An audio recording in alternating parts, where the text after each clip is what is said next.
hectáreas han sido consumidas en los incendios forestales que afectan desde el fin de semana a Valparaíso. La sequía y las altas temperaturas que se acentúan cada año aparecen como factores comunes y no solo en los incendios que ocurren en Chile. Los efectos de estos desastres, cómo prevenirlos, es lo que queremos conversar a esta hora con Alberto Alanis, investigador de la USACH, geógrafo y miembro del proyecto Estimando las Dinámicas del Cambio Global. Muchísimas gracias, Alberto, por acompañarnos. Gracias a ustedes por la invitación.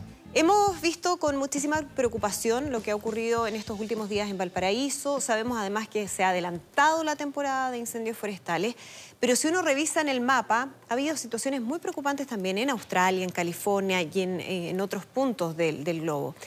¿Podríamos decir que estos son fenómenos que se están intensificando, que son desastres que se están viendo con mayor frecuencia o mayor gravedad que en otros años? Y si es así, ¿tiene que ver con cambio climático o no?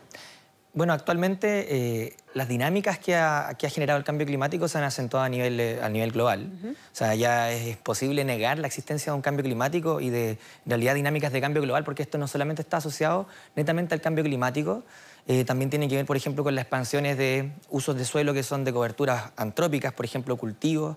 Muchas veces esos cultivos también están sometidos a dinámicas donde se trabaja con fuego.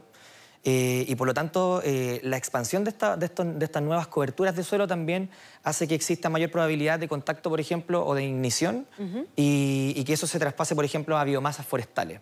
Entonces nosotros hemos visto a nivel global una intensificación en términos porcentuales que es súper alarmante de este tipo de fenómenos, no solamente en el hemisferio sur, sino también en el hemisferio norte. Lo que pasa es que actualmente lo estamos evidenciando acá por la época del año. Claro. Pero durante el verano en el hemisferio norte hubieron incendios extremadamente grandes, sobre todo en los bosques boreales en lo que es Rusia, por ejemplo. Y actualmente lo estamos viendo también en Australia y en Chile. Ahora, si uno ve esa situación, Alberto, tenemos ciertas condiciones meteorológicas que es imposible de controlar. Aumento de temperaturas, disminución o más bien aumento de la sequía. Pero tú hablas de un tema que es bien relevante, que tiene que ver con cuáles son la naturaleza de los bosques, qué tipo de especies hay allí, y que podría darnos también alguna señal de qué es lo que se podría hacer en términos de prevención para evitar estos grandes desastres. ¿Qué se puede hacer en ese sentido? Lo que ocurre es que, en general, hay un proceso que se ha dado en Chile, por lo menos en la zona central de Chile, que tiene que ver con un reemplazo de las coberturas forestales naturales, los bosques nativos de Chile. Los bosques nativos en Chile tienen la facultad de elevar la humedad que existe en el ambiente, ya que estos toman el agua que se encuentra en las napas freáticas, la llevan al dosel, que son las hojas, y la evapotranspiran, ¿ya? Y eso genera en realidad un aumento de la evaporación y un aumento de la humedad, porque el bosque nativo es multiestratificado, ya es complejo. ¿Por qué se ha cambiado eso ahora? Se ha cambiado por plantaciones forestales de pino. El pino, a diferencia del bosque nativo, aridifica aún más el territorio. Por lo tanto, los territorios se vuelven cada vez más secos. Esto se debe a dos cosas. Uno, que el pino es muy oscuro y por lo tanto genera mucha evaporación. Y esa evaporación no queda en la capa sobre el bosque, sino que se evapora, se va a la atmósfera. Por lo tanto, baja la humedad aún más. Entonces tenemos días cada vez más secos por temas de cambio climático, pero también tenemos un efecto a escala de paisaje que se ha dado por las plantaciones forestales que en Chile llegan desde el año 1974, por ejemplo, con lo que es el decreto de ley 701. Claro, es decir, ahí hay un factor directo en relación a cuáles son las condiciones que se dan para la propagación de estos incendios. Cuando hay baja humedad, evidentemente, y eso lo sabemos ya lamentablemente por la experiencia que tenemos en Chile, evidentemente que es un factor muy relevante para facilitar la propagación del fuego. Ahora, ¿qué pasa cuando existen incendios forestales en ciertos sectores, como por ejemplo con estos bosques que no son nativos, sino que bosques de pino, por ejemplo, en términos de las condiciones del suelo? ¿Qué pasa con el suelo? ¿En qué situación queda? Y si es posible recuperarlo o no. Lo que ocurre es que en Chile la dinámica de plantaciones forestales de pino ya tiene una larga data. Estos bosques lo que hace es que cuando se cortan, el suelo queda desnudo y queda sometido a una gran cantidad de erosión. Por lo tanto, hablamos de pérdidas significativas de suelo por la industria forestal. Lo que ocurre es que ahora el banco de semillas que queda ahí, que podrían ser semillas de bosque nativo, se ve mermada por la ocurrencia de estos fuegos, ¿ya?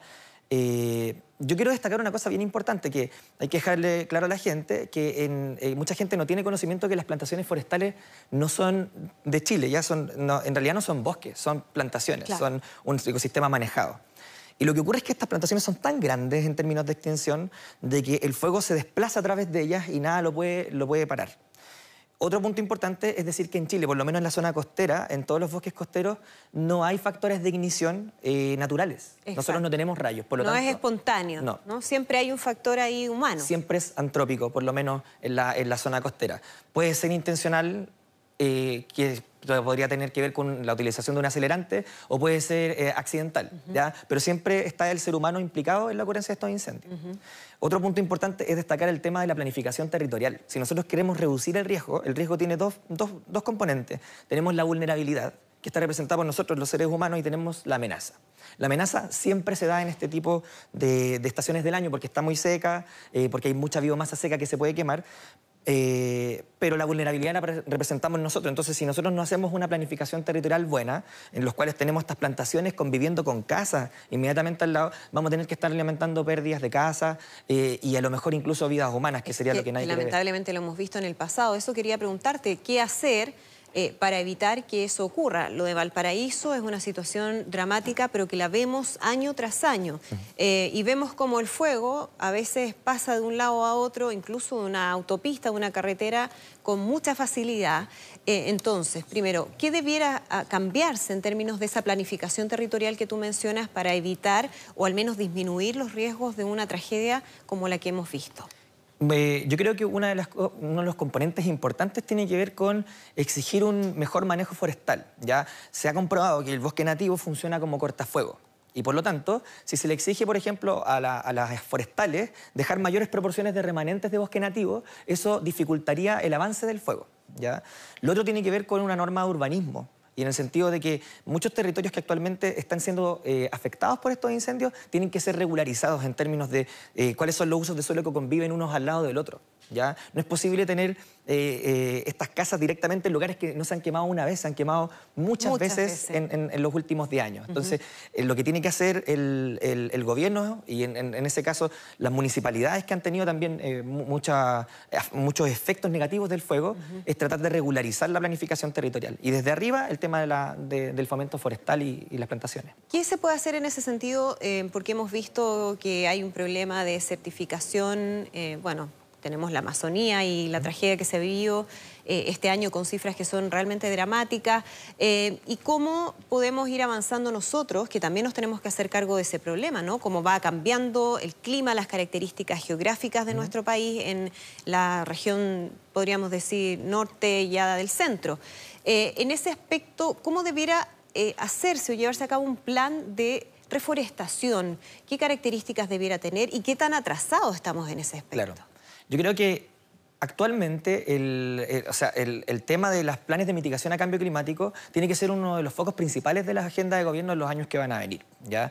Nos vamos a enfrentar a crisis hídrica. De hecho, hay estudios de la Universidad de Chile que sostienen que el desierto avanza a una tasa de 400 metros por día hacia el sur.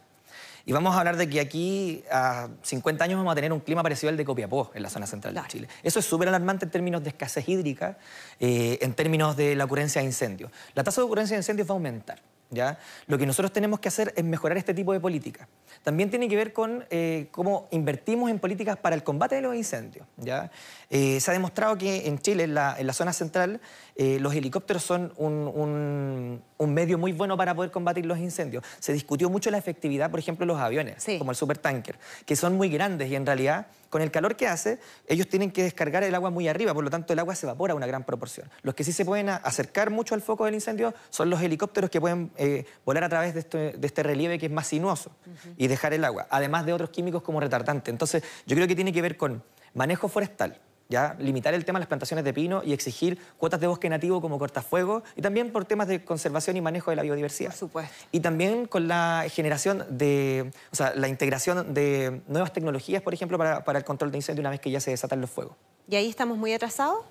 Yo creo que en Chile CONAF ha avanzado bien en el tema de lo que son incendios, pero el cambio climático va avanzando tan rápido y tenemos eventos que no pudimos controlar. Por ejemplo, el año 2017 se quemaron miles de hectáreas en Chile, son los incendios forestales más grandes del hemisferio sur jamás registrados. O sea, una cuestión inmensa. Porque fue en varias regiones. Sí. Y la superficie del incendio que destruyó Santa Olga en ese entonces es más grande que Santiago. Es alrededor de 2,5 veces la superficie total de Santiago. O sea, te estoy diciendo que es un incendio que es como que se estuviera quemando desde Paine hasta Quilicura.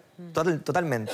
Entonces, eso tiene que ver con estas nuevas dinámicas de cambio climático y un paisaje muy homogéneo. Entonces, sí, el gobierno tiene que ponerse las pilas en el sentido de generar estos planes de mitigación hacia el futuro. De todas maneras, un tema muy importante. Muchísimas gracias, Alberto, por acompañarnos. Gracias a ti. Que estén muy bien.